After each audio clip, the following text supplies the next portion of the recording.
There's a moment in every believer's journey when God seems silent. You pray, you work hard, you do everything right. Yet the doors don't open, the promotion doesn't come, the bank account stays the same, and deep down you wonder, did I miss something? What if I told you that silence is not punishment? It's preparation, because before God ever trusts you with wealth, He first tests your heart. He doesn't test to embarrass you. He tests to equip you. He doesn't test to withhold blessing. He tests to make sure the blessing won't destroy you when it arrives. You see, money in the wrong hands becomes a mirror that magnifies pride, fear, and selfishness. But in surrendered hands, it becomes a tool for purpose. And God, being a loving Father, will never promote you beyond your maturity. He would rather delay your breakthrough than see it crush your character. So if you've been praying for more money, more opportunity, more influence, and heaven seems to whisper, not yet, don't assume God has forgotten you. He may be walking you through the 5 hidden tests that reveal whether your heart can handle the harvest. Write this phrase in faith. Lord, prepare me for the blessing, because sometimes the waiting is not about time. It's about transformation. Let's begin with the first and most foundational test. The test of stewardship. This is the test that decides everything that follows. God will never trust you with more until you prove you can handle less. Luke 16:10 says, "Whoever is faithful with little will also be faithful with much." It sounds simple, but it's one of the hardest lessons to live.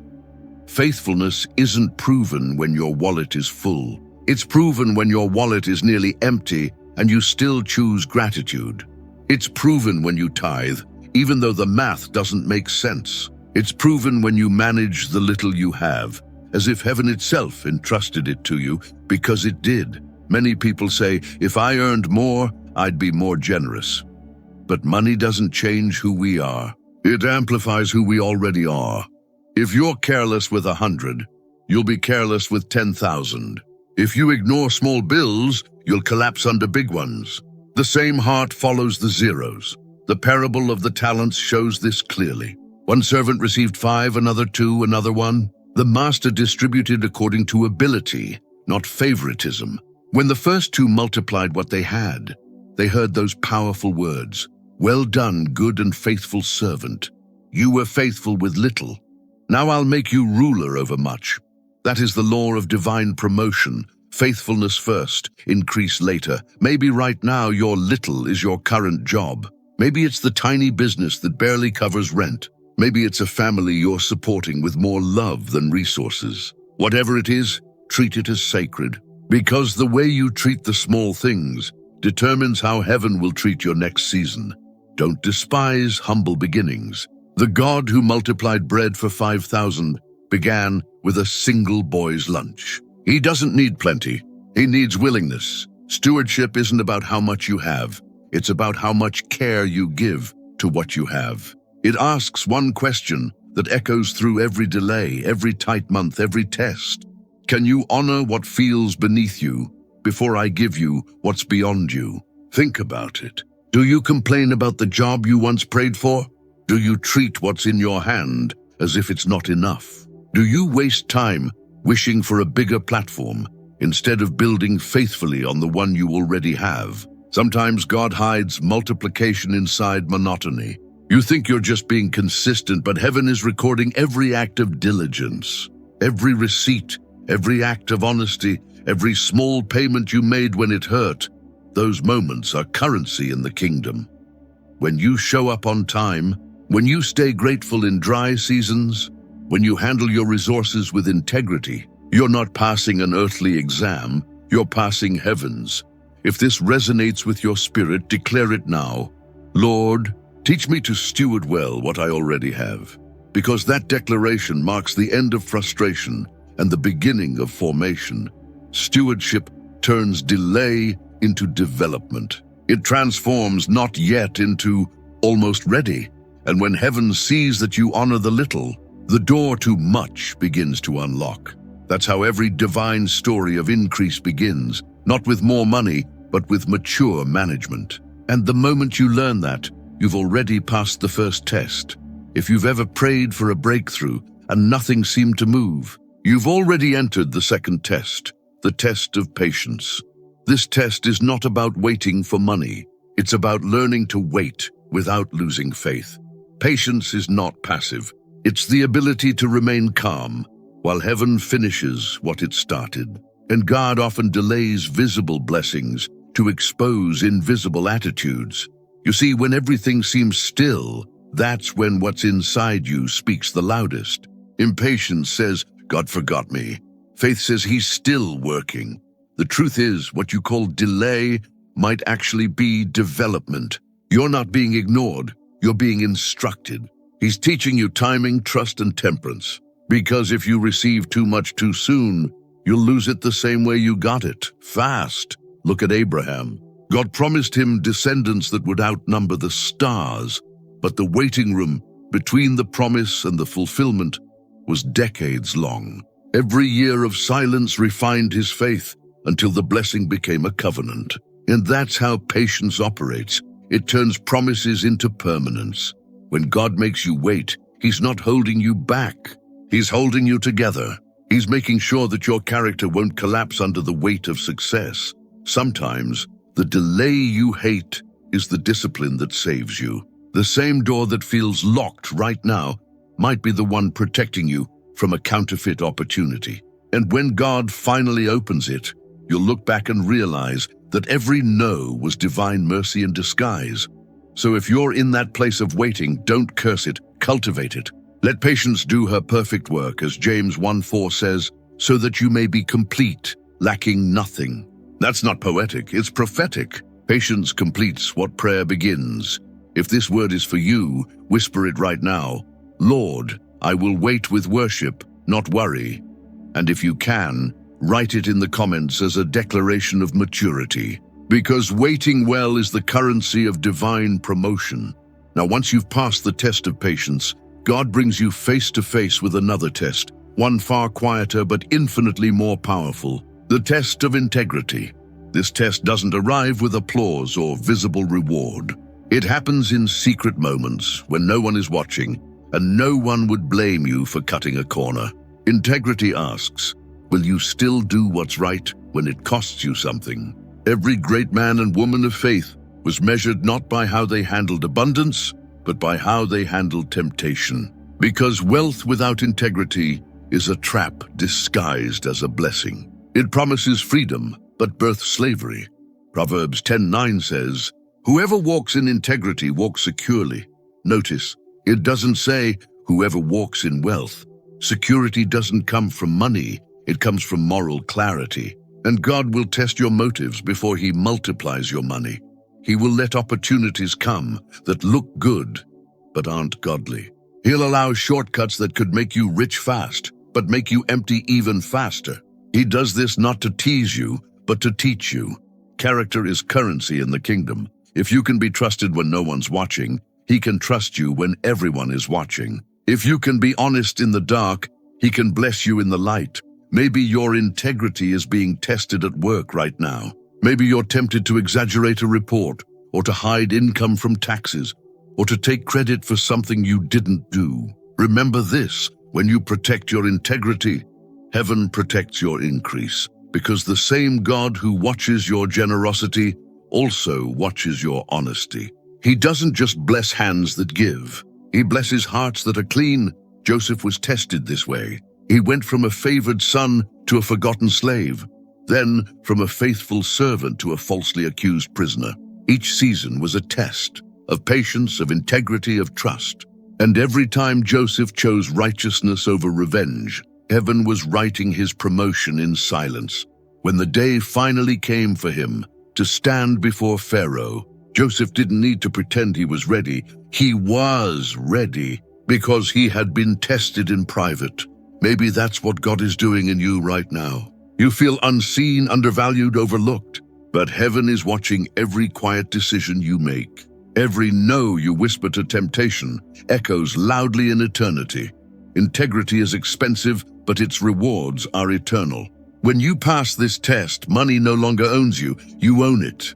And when wealth no longer controls your heart, God finally knows he can place it in your hands. So if you feel like you're being tested in the dark, Don't give up. You're not being buried. You're being planted. And the roots that grow in secret will sustain the fruit that's coming. Say it softly right now. Lord, keep my heart pure even when no one is watching, because purity invites prosperity that lasts. When your patience meets your integrity, you become unstoppable. Heaven can trust you with more because your heart has proven that increase won't corrupt you.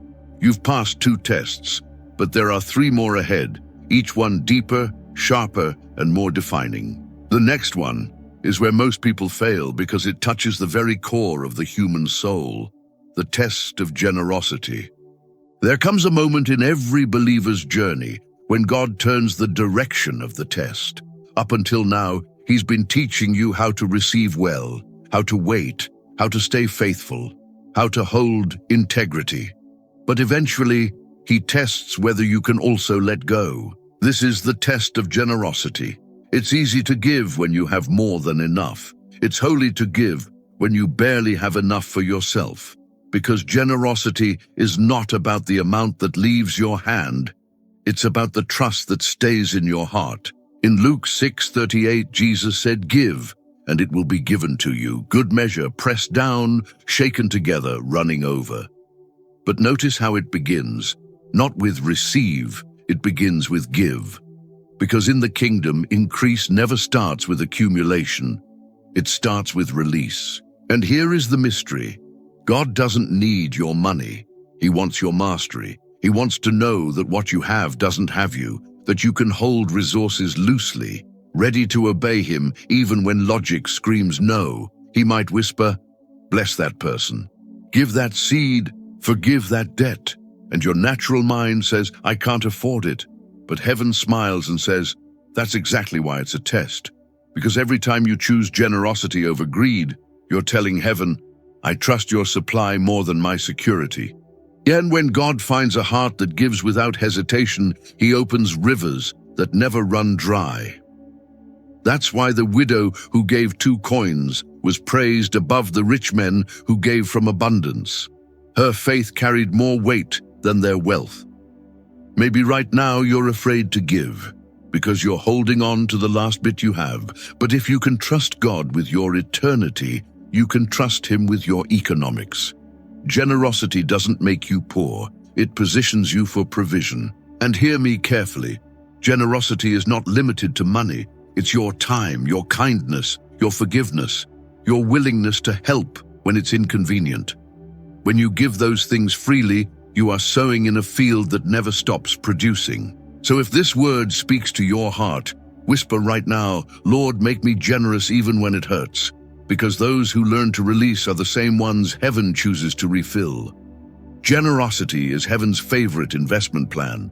And now, we reach the final test, the one that graduates you into divine trust, the test of faith in lack. This is the season where God removes visible provision so you can discover invisible supply. It's the space between nothing left and something new. And it's the most uncomfortable, yet the most transformative test of all. Faith in lack is when you keep sowing when the soil looks barren, when you keep tithing though you don't see return yet, when you thank God for daily bread even while waiting for tomorrow's.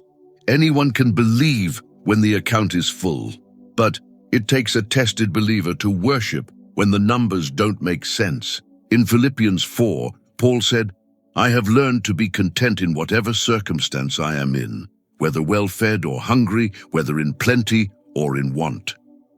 Notice that, he learned. Faith in lack is a classroom, not a crisis. You're not being punished. You're being prepared to handle overflow without arrogance and scarcity without fear. Sometimes God allows everything to dry up, just so you realize He was the source all along. Jobs change, markets shift, people disappoint, but the provider never resigns. You might be in a season where your hands feel empty, but your emptiness is not evidence of absence. It's an invitation for faith. God is teaching you that His goodness is not measured by your balance, but by His presence that never leaves. If you can praise in famine, you'll reign in favor. If you can stay faithful when it's hard, you'll stay humble when it's easy, because the same heart that trusts in lack can be trusted in abundance. Right now, you may not understand why the numbers don't add up. But listen, God is not trying to embarrass you. He's trying to establish you. He's training your spirit to live above circumstances, so when increase comes, you'll know who brought it. Faith in lack says, I may not see it, but I know it's coming. I may not feel it, but I know He's faithful. I may have less today, but I still have Him, and He's enough. Whisper that now, God, you are enough. Write it in the comments if your spirit agrees, because lack is temporary, but the lessons you learn here will sustain you for eternity. Every believer who passes this test graduates into something greater, divine trust. And divine trust is the currency of promotion in God's kingdom. When your stewardship proves discipline, your patience proves maturity, your integrity proves character, your generosity proves surrender, and your faith in lack proves devotion, then heaven says, now I can trust you with more. This is where you stop chasing money and start attracting purpose, where wealth stops being your goal and becomes your tool. And when that happens, you'll look back and realize the tests were never about money. They were about mastery. You were never waiting for resources. Resources were waiting for your readiness. So tonight, lift your heart and declare this with me. Lord, I'm ready to be trusted. Say it again until your soul believes it. Lord, I'm ready to be trusted, because the truth is, you've already been blessed. God isn't trying to find ways to give you more. He's trying to make sure you can carry what's already on the way. You are not forgotten. You are not behind. You are being refined for responsibility.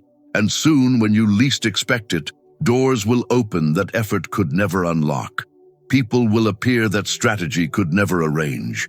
And the blessing you once chased will start chasing you. Not because of luck, but because your heart finally became a place where heaven could deposit abundance without losing you in the process. So breathe, rest. You're not failing. You're being formed. You're not broke. You're being built. And the God who began the test will finish the testimony. Say it one last time before we close. Lord, prepare me for the blessing. Because after these tests comes trust. And after trust comes abundance that doesn't end. Before every blessing, there is a proving ground. Before every crown, there is a cross. And before every elevation, there is a test. We don't like that part. We love the idea of destiny, but not the discipline that builds it. We want the promise without the process. But God, in His mercy, never gives greatness without grounding. Because anything that grows too fast, without roots, collapses just as fast.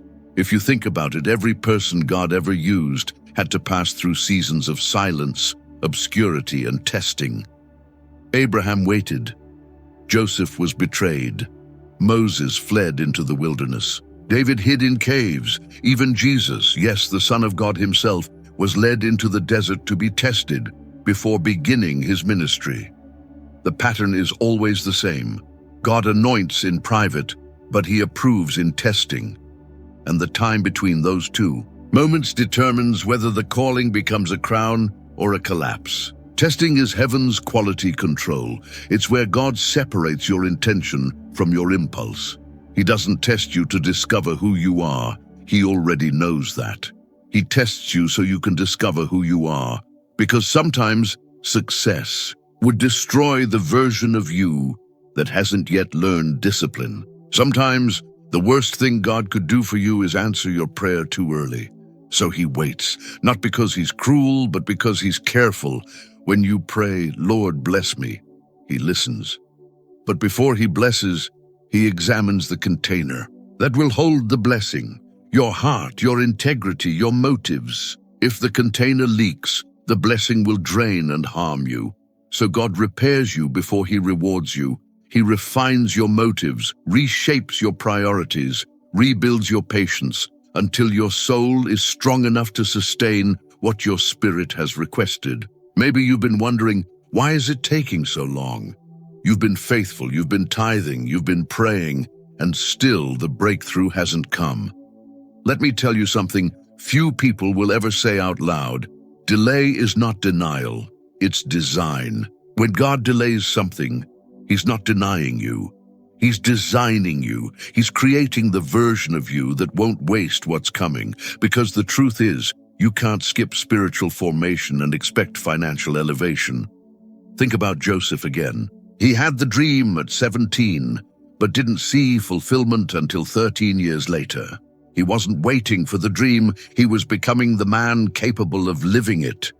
If God had placed him in Pharaoh's palace too early, the same pride that made him boast about his brothers bowing would have ruined him in leadership.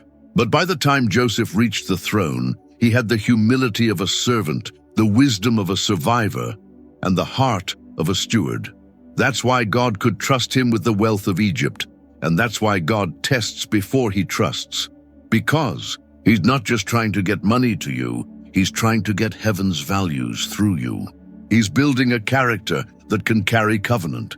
He's preparing you to represent Him in the marketplace, to show the world what it looks like when favor flows through a faithful heart. So if you're in a dry season right now, a silent period, where nothing seems to move, don't misinterpret the silence as abandonment. God's silence is not distance, it's development. The teacher doesn't speak while the student is taking the test. He's not absent. He's watching your form, your focus, your endurance, because He knows how you handle the test determines the weight of your testimony. Some of you are in what feels like financial fire. Every time you fix one bill, another appears. You pray for increase and instead you get another delay. But what if the fire isn't sent to burn you? It's sent to bond you to God. Gold isn't destroyed in fire, it's purified. The impurities rise to the surface so the refiner can remove them. That's what's happening to your heart. Every fear, every pride, every doubt, God is bringing them up so He can take them out. Because when He finally releases the abundance, He wants it to flow through clean channels. He doesn't want wealth to amplify your anxiety. He wants it to expand your worship. Testing before trusting is how He makes sure that what He gives you will glorify Him, not replace Him. He's seen what happens when blessings become idols. He saw Solomon's heart drift after success. He saw the Israelites forget Him after freedom. So He loves you too much to let that happen again. The tests you face are not evidence of God's rejection. They are proof of His protection. They mean heaven is still invested in your formation. If God didn't care, He'd give you comfort instead of character. But because He does care, He withholds what could harm you until you're strong enough to hold it. So instead of asking, Lord, why are you testing me? Ask, Lord, what are you teaching me? Because once you understand the lesson, the season changes. You'll realize the delay was not wasted time, it was preparation time.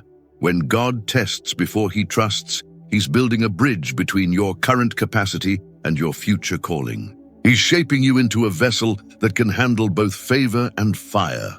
Because the same God who blesses also balances. He makes sure your platform doesn't exceed your prayer life. He ensures your income doesn't outrun your integrity. He aligns your success with your spirit so that what you build will last longer than a season. It will echo into eternity. So, if you feel like you're in the middle of a long test, don't despair. He's not done. He's developing you. You're not being buried. You're being built. And when the testing is finished, trust always follows. Say this quietly where you are. Lord, thank you for testing me, because it means you plan to trust me. Those words shift your posture from frustration to faith, and faith attracts what fear repels. Testing is temporary, but the trust that follows it is eternal. Hold on, keep obeying, keep praying, and keep stewarding what you have. Because God's final exam always ends with promotion. You may not know it yet, but the test you're in is proof that you're next in line for something greater. And what's coming is not random, it's a reward. There are moments in life when everything feels heavy, confusing, almost impossible to read. Doors that once opened easily now stay shut. Prayers that used to bring peace seem to echo back in silence. And deep inside, you begin to wonder, God, am I doing something wrong? Most of the time you're not. You're just being tested. But how do you know when you're in one of those divine tests? How can you tell the difference between a spiritual attack and a season of refinement? Here are the signs heaven often sends before promotion. The first sign is frustrated effort. You're doing what worked before, but it suddenly stops working.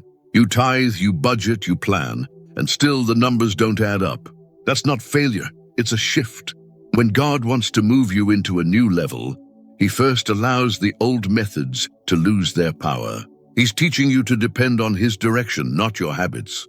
The second sign is unexplainable waiting. Everything seems to pause. You apply, you prepare, you pray, and heaven says, not yet. The silence is not absence, it's calibration. When you feel like God is quiet, remember, teachers don't speak while the exam is in progress. You're being measured, not ignored. The third sign is hidden provision. In the middle of your shortage, unexpected help appears. A friend calls, an idea arrives in prayer, a need gets met in a way you couldn't plan.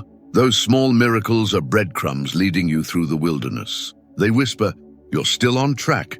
The fourth sign is exposed motives. Tests reveal what blessings can conceal. When everything is easy, you can look faithful without being faithful. But when life squeezes you, what's truly inside comes out. Do you still trust when there's no applause? Do you still obey when it costs you comfort? That's when heaven records your true grade. The fifth sign is uncomfortable growth. You start to outgrow old circles, conversations, even mindsets. The same things that once entertained you now drain you. That's spiritual expansion, proof that God is stretching your capacity to carry more. Growth always feels awkward because grace is rearranging your identity. If you recognize any of these signs, don't panic. You're not cursed, you're chosen. You're not being punished, you're being promoted. God doesn't test the unprepared, He tests the qualified. And if you're in the test, it means He sees something in you worth trusting. So what should you do when you realize you're in one? First, stay still before reacting. Don't rush to fix what God is using to form you. Let patience anchor you. Remember, emotional decisions often prolong spiritual seasons. Second, speak faith even when feelings disagree. Your words create your weather. If you keep declaring defeat, you'll live under clouds. But if you say, I'm learning, I'm growing, I'm being prepared, you'll start to see light break through the storm. Third, keep sowing in obedience. Don't stop tithing. Don't stop working diligently. Don't stop showing kindness. Tests tempt you to stop doing what's right because it feels like it's not working. But that's the trap. The enemy wants you to quit one chapter before your reward arrives. Fourth, journal the lessons. Tests repeated are tests not learned. Write down what God is showing you, the emotions, the scriptures, the confirmations. Because what you record today will remind you tomorrow that He was faithful all along. And fifth, worship while you wait. Not the loud kind of worship that demands proof, but the quiet kind that says, I trust you even without answers. That kind of worship breaks walls faster than effort ever could. When you live with this awareness, every trial becomes a classroom. You start to see the rhythm of heaven in every delay, every detour, every disappointment. You realize tests aren't interruptions to your blessing. They're invitations to become the person who can sustain it. So the next time life feels confusing, stop and ask, Lord, what are you forming in me right now? And then listen, because the same hand that's testing you is the one preparing to bless you. Whisper this prayer with me. Father, help me recognize your tests, not resist them. Open my eyes to the lessons inside the waiting. Teach me to pass quietly, faithfully, and with gratitude. Because when awareness replaces anxiety, peace takes the seat where panic once lived. And from that peace flows wisdom, the kind that doesn't just survive the test, but transforms because of it. When you recognize your season, you stop fighting it. And when you stop fighting, you finally start growing. There comes a moment when the testing ends, when the waiting breaks, when what you carried in prayer finally takes shape in the visible world. And in that moment you understand, God was never trying to break you. He was building you. The blessing always feels sudden to those who watched you suffer, but to heaven it's right on schedule. Because what seems like delay on earth is development in heaven's calendar. After every test, there is a divine reversal. The same fire that once burned you becomes the light that guides others. The same pain that humbled you becomes the wisdom that sustains you. And the same storm that threatened to drown you becomes the wind that carries your testimony. Look at Job. He lost everything, family, wealth, health, and still said, "Though he slay me, yet will I trust him." And because he passed the test, the Bible says God restored to Job twice as much as he had before. Double blessing after double pain. Because God never ends on subtraction. He always finishes with multiplication. Or think about Joseph. He was betrayed by his own brothers, sold as a slave, falsely accused, imprisoned for years. Yet one single day of favor turned the prisoner into a prime minister. That's how quickly God can flip a story when the heart stays pure in the pit. David too, anointed to be king, but chased like an animal. For years he hid in caves, hungry, forgotten. But when the time was right, the very throne that seemed impossible became his resting place. And what was his secret? He never let bitterness grow where faith was supposed to live. These stories are not distant fairy tales. They are blueprints. They remind us that the waiting is never wasted and the suffering is never pointless. The same God who tested them is testing you, not to shame you, but to shape you into someone he can trust with influence, with impact, with abundance. And when the test ends, you don't just receive things, you receive clarity. You begin to see that the blessing was never the money, the house, or the job. The blessing was who you became in the process. A heart more humble, a spirit more stable, a soul more anchored. Because once your heart is aligned, prosperity is inevitable. It doesn't chase you, you attract it. Because heaven recognizes maturity. When you reach that stage, you stop asking, "Lord, when will you bless me?" and start saying, "Lord, make me a blessing." That's the transformation testing brings. You go from chasing provision to carrying purpose. And here's the mystery of divine reward. God doesn't just give you what you lost. He gives you the authority that loss built. When you survive what others didn't, you gain spiritual equity, wisdom that can't be bought, only lived. And that equity becomes influence. That's why some doors open easily for you now. They recognize the pain that forged your patience. That's why your words carry more weight. They come from wounds that healed in prayer. That's why your finances are stabilizing, not just because you worked hard, but because you learned stewardship through scarcity. Blessing after testing is never random. It's relational. God doesn't hand it to you. He walks you into it, step by step, promise by promise, until you realize that the very hand that held you in the valley is now lifting you to the mountain. And when you reach that place, never forget where you came from, because gratitude keeps favor flowing. Every morning, remember the seasons you begged for what you now take for granted. Thank him for the nights he sustained you when no one else saw your tears. Thank him for the lessons disguised as losses. Thank him for the strength that came from surrender, because gratitude is the language of the blessed. It keeps your heart pure in abundance and your vision clear in success. You'll notice something once you've passed your tests. Opportunities start finding you. People begin to honor the peace you carry. Doors open without you knocking. That's not luck, it's recognition. Heaven identifies those who've been refined, and the world sees the difference. So when your breakthrough comes, remember, you didn't earn it by striving. You received it by surviving. You passed the test. And now you carry authority in that area. If you pass the test of lack, you'll never fear poverty again. If you pass the test of betrayal, loyalty will surround you. If you pass the test of waiting, your timing will be supernatural. And if you pass the test of faith, your life itself becomes the sermon. Say this quietly to yourself. Lord, I thank you for every test, because they led me here. I thank you for the nights that broke me because they built my faith. And I thank you for the blessing that is coming because now I am ready to hold it. The blessing after the test is not just provision, it's promotion. You've been trusted now. Heaven has seen your endurance. And where there was once delay, there will now be acceleration. Your obedience created momentum in the spirit, and that momentum is about to manifest in your reality. So lift your eyes, because the season of testing is ending. A season of abundance is beginning. You've been prepared, proven, and positioned. And now you're ready, not just to receive wealth, but to steward it with wisdom, to share it with purpose, and to multiply it for God's glory.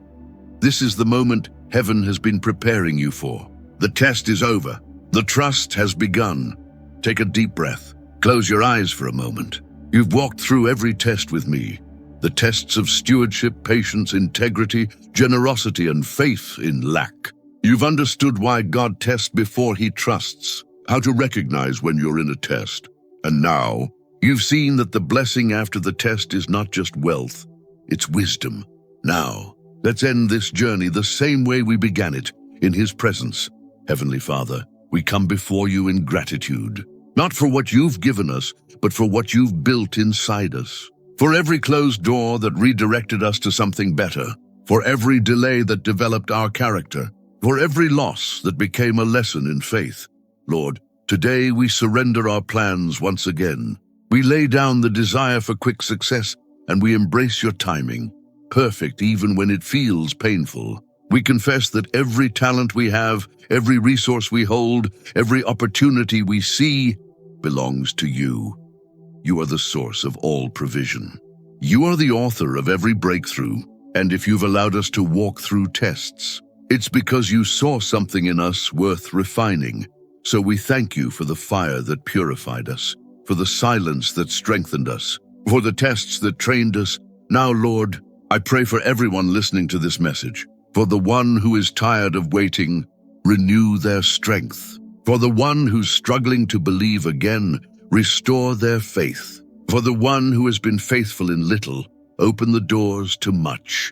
For the one who feels forgotten, remind them that heaven never forgets. Father, release over them divine strategies, unexpected favor, and supernatural provision. Let opportunities chase them. Let ideas flow with clarity.